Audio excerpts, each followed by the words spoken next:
पिंपड़ी गाम में एक्सिडेंट थयो छे। हाईवे ऑथोरिटी ने अगाऊ सूचना आपी थी અને વારંવાર સૂચના આપું છું ખાડાને લઈ એક્સિડન્ટ તમામ બને છે। અત્યારે હાલ જે એક્સિડન્ટ થયો છે એ શું કારણથી અને શા માટે થાય હાઈવે શું કહેવા માંગુ? આ અકસ્માત થયો એ ભયંકર અકસ્માત છે, ખૂબ દુઃખદ ઘટના છે।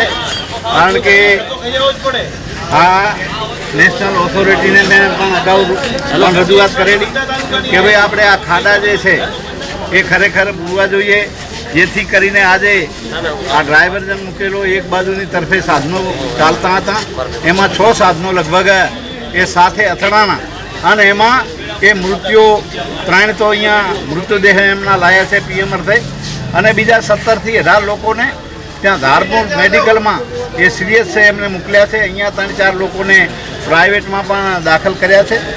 એ જે ધારપુર મૂક્યા એને હું પ્રાર્થના કરું પરમાત્માને કે એ જલ્દી સાજા થઈ જાય અને તંદુરસ્ત બની જાય એવી આશા રાખું।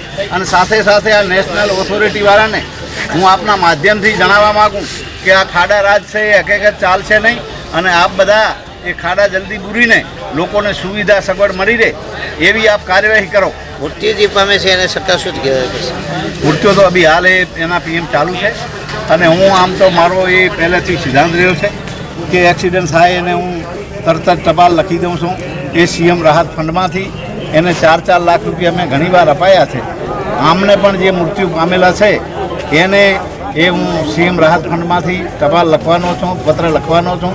એ રાહત ફંડમાંથી એને 4-4 લાખ રૂપિયા મળે એવી આશા રાખું।